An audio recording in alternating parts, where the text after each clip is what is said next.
नमस्कार दोस्तों, स्वागत है आप सभी का। इस वीडियो में हम बात करने वाले हैं बिहार शिक्षक भर्ती को लेकर कुछ बड़ी अपडेट के बारे में। बिहार शिक्षक भर्ती को लेकर कुछ ऐसी जानकारी जिसको लेकर अभ्यर्थियों के मन में बहुत सारे सवाल हैं और उनके जवाब अभी तक उनको नहीं मिले हैं। इस वीडियो के माध्यम से आप सभी के सभी सवालों के जवाब दिए जाएंगे।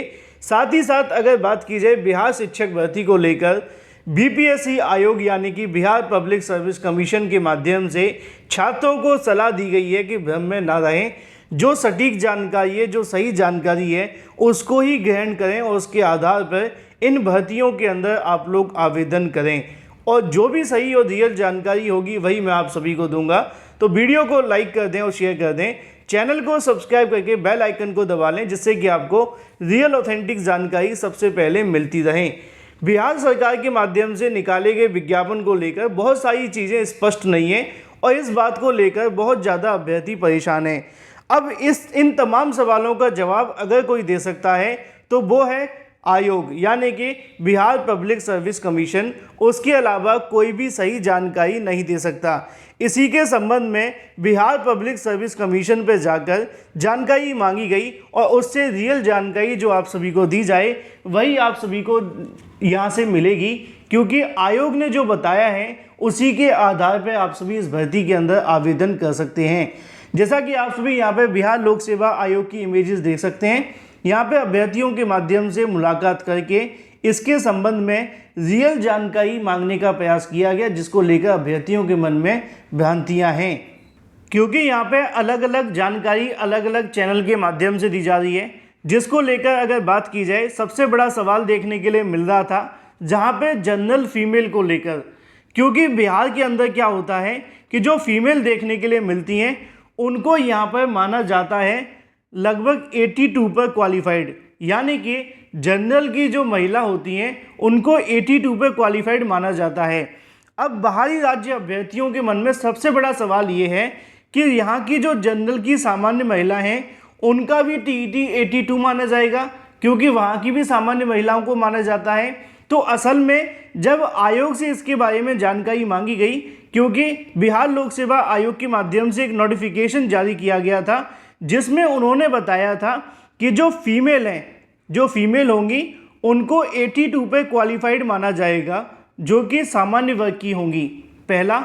दूसरा, उन्होंने यहाँ पे बताया था कि 75 नंबर पे यहाँ पे माना जाएगा ऐसे अभ्यर्थी जो कि एससी या फिर एसटी या फिर पीएच कैटेगरी से आते हैं।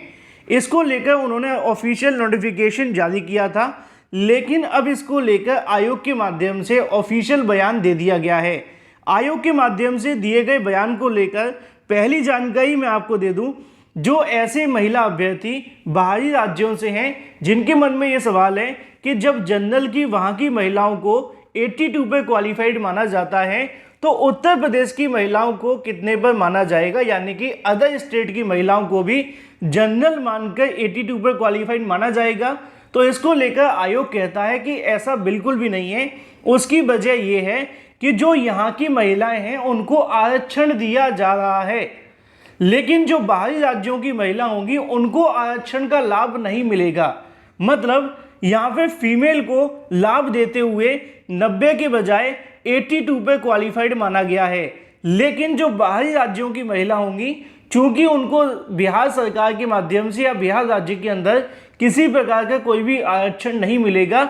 इसी वजह से चाहे फीमेल जनरल की हो, ओबीसी की हो या एससी की हो, उनका यहाँ पे जो कट ऑफ होगा वो 90 माना जाएगा। मतलब आपको इस बात को भ्रम में नहीं रहना है कि बाहर की महिला भी 82 पे क्वालिफाइड मानी जाएगी। ऐसा नहीं, उनकी जो महिला देखने के लिए मिलेगी उनको 90 पर ही क्वालिफाइड माना जाएगा। दूसरा सबसे बड़ा भ्रम देखने के लिए मिल रहा था वो ये था 75 को लेकर, जिसमें लगातार अभ्यर्थियों के मन में सवाल देखने के लिए मिल रहा था इसको लेकर कि अदर स्टेट के टीईटी में अगर 75 हैं तब भी वो इसके लिए आवेदन कर सकते हैं। तो इसको लेकर भी आयोग के माध्यम से स्पष्टीकरण किया गया है कि अदर स्टेट का कोई भी अभ्यर्थी, चाहे वो महिला है, ओबीसी है, एससी है, पीएच है या फिर एसटी है या किसी भी कैटेगरी से आता है, उनको आवेदन करने के लिए 90 नंबर ही लाने होंगे। इसके अलावा और कोई मौका उनको नहीं मिलेगा। तीसरा सबसे बड़ा सवाल देखने के लिए मिल रहा था कट ऑफ को लेकर, क्योंकि आप जानते हैं कि यहाँ पे कट ऑफ के बारे में उन्होंने जानकारी भी दी है। जैसा कि आप सभी को यहाँ पे देखने के लिए मिल जाएगा कि अगर बात की जाए सामान्य वर्ग के लिए 40%, पिछड़ा वर्ग के लिए अगर बात की जाए तो यहाँ पे 36.5%, अगर बात की जाए अत्यंत पिछड़ा वर्ग के बारे में 34%, बाकी बचे हुए सभी अभ्यर्थियों को 32% का न्यूनतम कट ऑफ लाना पड़ेगा।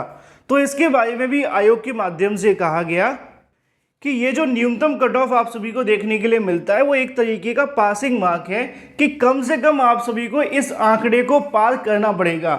यानी कि अगर आपके मन में ये सवाल है कि हमने अगर ये कट ऑफ क्वालिफाई कर लिया तो उसके बाद नौकरी मिल जाएगी, तो ये भी आपका भ्रम है। क्योंकि यहाँ पे ये कट ऑफ जब लगाया जाता है, जैसे कि उत्तर प्रदेश में 69,000 शिक्षक भर्ती में कट ऑफ 60-65 लगाया गया था, लेकिन वो कट ऑफ सिर्फ एक तरीके का क्वालिफाइंग मार्क्स था। उसके बाद में एक नया कट ऑफ देखने के लिए मिला था, उसके आधार पर सिलेक्शन देखने के लिए मिला था। सेम इसके अंदर भी होगा। तो सिर्फ पास होने से यहाँ पे नौकरी नहीं मिलेगी, इस बात को लेकर भी आप स्पष्टीकरण लें। ज़्यादा से ज़्यादा नंबर आपको लाने ही होंगे। सबसे अगला सवाल देखने के लिए मिलता है टीजीटी पीजीटी भर्ती के बारे में भी, क्योंकि बिहार प्राथमिक शिक्षक भर्ती के अंदर 1,70,000 पदों पर वैकेंसी जब निकाली गई है तो यहाँ पे मांग ये भी देखने के लिए मिल रही थी कि टीजीटी पीजीटी भर्ती के अंदर सीटेड वाले अभ्यर्थियों को भी आवेदन करने का मौका दे दिया जाए। तो आयोग के माध्यम से इसको लेकर स्पष्ट शब्दों में जवाब दिया गया। चूँकि टीजीटी पीजीटी एक हायर की वैकेंसी है, मतलब जो सीटेड देखने के लिए मिलता है वो यहाँ पे 1 to 5 और 6 to 8 के लिए होता है, लेकिन टीजीटी पीजीटी की जो क्लास है वो 9 से लेकर 10, 10 से लेकर 12, तो इसमें पढ़ाने के लिए उनके पास में STET होना चाहिए। इसको लेकर कल भी मैंने बताया था कि सेकेंडरी TET के नाम से आप जानते हैं, सेकेंडरी टीचर एलिजिबिलिटी टेस्ट, या फिर अगर आप इसको कहना चाहें तो स्कूल टीचर एलिजिबिलिटी टेस्ट भी कहते हैं, जिसको हाई स्कूल के नाम से जाना जाता है अलग अलग राज्यों के अंदर, जैसे कि MP, हरियाणा। तो यहाँ पे जो बात की जाए सेकेंडरी TET को लेकर, वो होना अनिवार्य है, तभी टीजीटी पीजीटी पे आवेदन कर सकते हैं। सीटेट के आधार पे उनको आवेदन करने का मौका नहीं मिलेगा। तो ये कुछ ऐसे भ्रम है जो कि आप सभी के मन में थे। अगर आप इस वैकेंसी में आवेदन करना चाहते हैं तो निश्चित तौर पे आपके पास BEd, BTC या फिर सीटेट होना चाहिए। अगर आपके पास BEd, BTC या फिर सीटेट भी नहीं है तो आप सभी का जो सीटेट है 2023 में उसमें आवेदन किया हो और BEd, BTC के लिए आपका अंतिम सेमेस्टर चल रहा हो, मतलब कि अपीयरिंग में हो, तो भी आप इसके लिए आवेदन कर सकते हैं। ये है पूरी की पूरी रियल ऑथेंटिक जानकारी। इन तमाम भ्रम को लेकर जो आप सभी के मन में सवाल थे, मुझे उम्मीद है मैंने आप सभी के सभी सवालों के जवाब दे दिए होंगे। फिलहाल इस वीडियो के माध्यम से इतना ही। Thank you for watching this video.